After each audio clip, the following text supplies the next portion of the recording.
नमस्कार दोस्तों, उषा की आवाज चैनल में आप सभी का स्वागत है। हमारी आज की कहानी है लालची देवरानी। एक गांव में एक कुशल परिवार रहता था। उस परिवार में विमला नाम की एक वृद्ध महिला रहती थी। विमला जी की 2 बहुएं थी जो उनके साथ ही रहती थी। बड़े बेटे आकाश की पत्नी राधा संस्कारी और सर्वगुण संपन्न थी। वहीं छोटे बेटे की पत्नी रूपाली चालाक और बहुत तेज तर्रार थी। एक बार की बात है, विमला जी और राधा ने मिलकर बहुत सारे लड्डू बनाकर रसोई में रख दिए। बहू, मैं शर्मा जी के यहाँ कुछ काम से जा रही हूँ, तुम लड्डुओं को थोड़ी देर बाद डब्बे में रख देना। ये बोलकर विमला जी बाहर चली जाती है। राधा अपने बेटे के रोने की आवाज सुनकर उसे देखने चली जाती है। तभी रूपाली रसोई में आती है। शुद्ध देसी घी के लड्डू देख उसके मुंह में पानी आ जाता है और एक लड्डू खा लेती है। वाह, इतने स्वादिष्ट लड्डू मैंने कभी नहीं खाए। एक काम करती हूँ, सारे लड्डू डिब्बे में रख लेती हूँ और प्लेट में एक ही लड्डू छोड़ देती हूँ, जिससे किसी को मुझ पर शक भी नहीं होगा और मैं आराम से खा पाऊंगी। वह सारे लड्डू उठाकर एक डिब्बे में भरकर चुपके से अपने कमरे में ले जाती है और प्लेट में एक लड्डू वहीं छोड़ देती है। अपने कमरे में जाकर रूपाली पेट भर लड्डू खाती है। पेट भर जाने पर वह लड्डू के डिब्बे को छुपा देती है।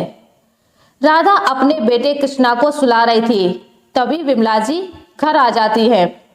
राधा, अरे ओ राधा। राधा सास की आवाज सुनकर भागी हुई आती है। जी माँ जी, बुलाया आपने?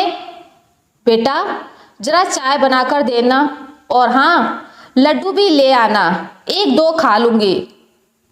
राधा रसोई में जाती है और लड्डू की खाली प्लेट देखकर चौंक जाती है। अरे, लड्डू कहाँ गए? मैंने तो डिब्बे में भी नहीं रखे।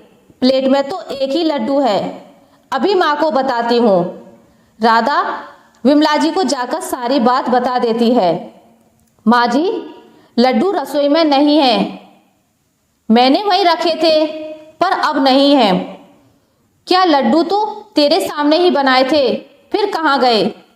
पता नहीं माँ जी, कृष्णा रो रहा था तो मैं कृष्णा के पास चली गई, उसे सुलाकर अभी आपकी आवाज सुनकर आ रही हूँ। विमला जी रसोई में जाती हैं। रूपाली लड्डू से भरा मुंह जल्दी जल्दी साफ करती है और रसोई में आ जाती है। क्या हुआ मम्मी जी, आप गुस्से में क्यों हो? बहू, यहाँ प्लेट में लड्डू रखे थे, अब देखो इसमें एक ही लड्डू है, पता नहीं कौन खा गया। शुद्ध घी के लड्डू थे।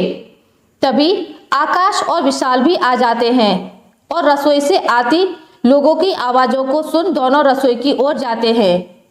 आकाश अपनी माँ से मजाक में कहता है, क्या हुआ माँ, किस गहन विषय पर चिंतन चल रहा है? अरे देखो ना बेटा, शुद्ध घी के लड्डू बनाए थे, पता नहीं कौन खा गया, अब इसमें एक ही बचा है। आपके बाहर जाने के बाद तो राधा दीदी ही रसोई में थी, शायद कहीं उन्होंने ही तो। रूपाली ने धीरे से कहा। रूपाली, ये क्या बोल रही हो? मैं कृष्णा के पास थी। विमला जी और घर के सभी सदस्य रूपाली की बात पर विश्वास कर लेते हैं और राधा के खिलाफ हो जाते हैं।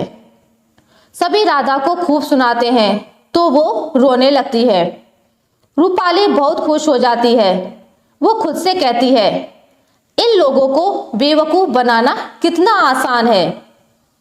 कुछ दिन बाद विमला जी काजू और बादाम खरीद कर लाती हैं और राधा को संभाल कर रख देने के लिए कहती है। विमला जी ये कहकर वहां से चली जाती हैं कि राधा, काजू और बादाम के डब्बे को अलमारी में रख देना। रूपाली काजू और बादाम का डिब्बा देख लेती है और रोज मुट्ठी भर के खूब काजू बादाम खाती है और इस तरह एक ही हफ्ते में काजू बादाम खत्म हो जाते हैं। अरे राधा, तुझे काजू बादाम लेकर दिए थे, तू तो दिखा भी नहीं रही कि कहाँ रख दिए। हमें भी दिखा दे, हम भी दर्शन कर लेंगे। या मंदिर में रखकर पूजा करेगी तू? जी माँ जी, अलमारी में रखे हैं, अभी लेकर आती हूँ। ये बोलकर राधा रसोई में जाती है और काजू बादाम का डिब्बा निकालती है, पर डिब्बे में तो काजू बादाम ना के बराबर थे। ये देखकर राधा चौंक जाती है और रोने लगती है। राधा की रोने की आवाज सुनकर विमला जी और घर के सारे सदस्य रसोई में आते हैं। राधा को रोता देख विमला जी बोलती हैं, अरे क्या हुआ, रो क्यों रही हो? माँ जी, काजू बादाम यहीं रखे थे, पता नहीं कहाँ गए। क्या 4 दिन पहले ही तो लाई थी काजू बादाम का डिब्बा और खत्म भी हो गया। रूपाली अपनी चोरी छुपाने के लिए फिर राधा पर इल्जाम लगा देती है और कहती है, राधा जी, खाने का मन था तो खाइए, लेकिन ऐसे चोरी करना ठीक नहीं है दीदी। पता नहीं इस घर में क्या हो रहा है, खाने की भी चोरी। अरे बहू, थोड़ा बहुत दूसरों को भी चखा दिया करो, इस घर में और भी लोग रहते हैं। यह बोलकर सभी चले जाते हैं और राधा रोने लगती है। कुछ दिन बाद रूपाली की दोस्त दिव्या का फोन आता है। हेलो रूपाली, कैसी हो? मैं ठीक हूँ, और तुम बताओ? इतने दिनों बाद कॉल किया, घर के काम में बिजी रहती हूँ। चलो ना, हम दोनों कल मिलते हैं, शॉपिंग करेंगे, खाएंगे पिएंगे। अच्छा ठीक है, कल मिलते हैं। वैसे भी शादी को 2 महीने हो गए, कहीं घूमने भी नहीं गई। विशाल को भी टाइम नहीं मिलता। ठीक है ना, कल मिलते हैं, तू तैयार रहना। रूपाली खुद से कहती है, मैंने दिव्या को हाँ तो बोल दिया, पर पैसे कहाँ से लाऊंगी? बाहर जाने का मतलब पैसों का खर्च होना। अब रूपाली पैसों की जुगाड़ में लग गई। वो विमला जी के कमरे से गुजरती है, तभी आकाश विमला जी को 10,000 रुपये रखने के लिए देता है। अब रात होते ही रूपाली विमला जी के कमरे में जाती है और 10,000 की गड्डी चुरा लेती है। सुबह होते ही आकाश 10,000 रुपये विमला जी से मांगता है। माँ, वो 10,000 रुपये दिए थे ना, वो देना, दोस्त को वापस करने हैं, वह लेने के लिए आ रहा है। विमला जी कमरे में पैसा लेने जाती हैं। जैसे ही अलमारी खोलती हैं तो पैसे कहीं नहीं मिलते। विमला जी चिल्लाती हैं। चिल्लाने की आवाज सुनकर विमला जी के घर के सभी सदस्य विमला जी के कमरे में जाते हैं। क्या हुआ माँ, आप चिल्ला क्यों रही हो और इतनी घबराई हुई क्यों हो? मैंने यही 10,000 रखे थे, अब नहीं है, पता नहीं कहाँ चले गए। नहीं है मतलब? माँ, वो पैसे मेरे दोस्त के थे, वो आने वाला है, मैं कहाँ से लाकर दूंगा उसे? ये काम बाहर के किसी आदमी का तो नहीं, लेकिन हमारे घर में कोई आता भी तो नहीं। हाँ माँ, आप सही कह रही हैं, अब मैं पुलिस को ही बुलाता हूँ। हाँ, यही ठीक रहेगा, हमारे घर में कुछ ना कुछ चोरी हो रहा है। अब ये पैसे भी चले गए, तू बुला ले बेटा पुलिस को। पुलिस का नाम सुनते ही रूपाली घबरा जाती है। आकाश का दोस्त पैसे लेने आता है। ये देखकर राधा जल्दी से अपने कमरे में जाती है और अपने बचाए हुए पैसे लाकर आकाश को दे देती है। राधा के पास 10,000 देखकर सब लोग राधा पर शक करने लगते हैं। बहू, ये पैसे तुम्हारे पास कहाँ से आए? माँ जी, ये मेरी बचत किए हुए पैसे हैं। बचत किए हुए या फिर चुराए हुए? देख बहू, सच बता दे। रूपाली की जान में जान आती है। वो भी राधा को कहने लगती है, राधा दी, अब चोरी की भी हद हो गई, अपने ही घर में चोरी। दीदी, आपको ये बातें शोभा नहीं देती। तभी पुलिस आ जाती है। पुलिस को देख रूपाली घबरा जाती है।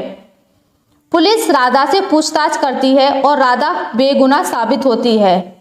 फिर पुलिस घर में एक एक कमरे की तलाशी लेती है। रूपाली पूरी तरह से घबरा जाती है क्योंकि अब पुलिस रूपाली के कमरे की तलाशी ले रही है। पुलिस को नोटों की गड्डी अलमारी में कपड़े के नीचे रखी मिल जाती है, साथ में काजू बादाम का डिब्बा और एक दो लड्डू भी। सब चौंक जाते हैं। रूपाली फूट फूट कर रोने लगती है। मुझे माफ कर दीजिए, मुझसे गलती हो गई, माफ कर दीजिए। सब कुछ तुमने चुराया और मेरी बहू राधा को दोषी बनाया। रूपाली रोने लगती है और राधा से भी माफी मांगती है। कोई बात नहीं रूपाली, तुम्हें इस घर में चोरी करने की कोई जरूरत नहीं है। तुम्हें कुछ भी चाहिए तो तुम हम सबसे कह सकती हो। तुम्हारी एक गलती ने तुम्हें कितनी बड़ी मुसीबत में डाल दिया।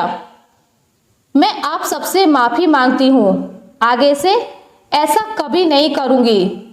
राधा रूपाली को गले लगा लेती है और बिमला जी राधा से माफी मांगती है और राधा सबको माफ कर देती है और अब से सब खुशी खुशी जिंदगी जीते हैं। आशा करती हूँ आपको मेरी आज की कहानी अच्छी लगी होगी। अगर आपको मेरी कहानी अच्छी लगी है तो इसे लाइक करें, ज़्यादा से ज़्यादा शेयर करें और अगर आप मेरे चैनल पर नए हैं तो इसे सब्सक्राइब करना ना भूलें। मिलते हैं एक नई कहानी के साथ, तब तक के लिए नमस्कार।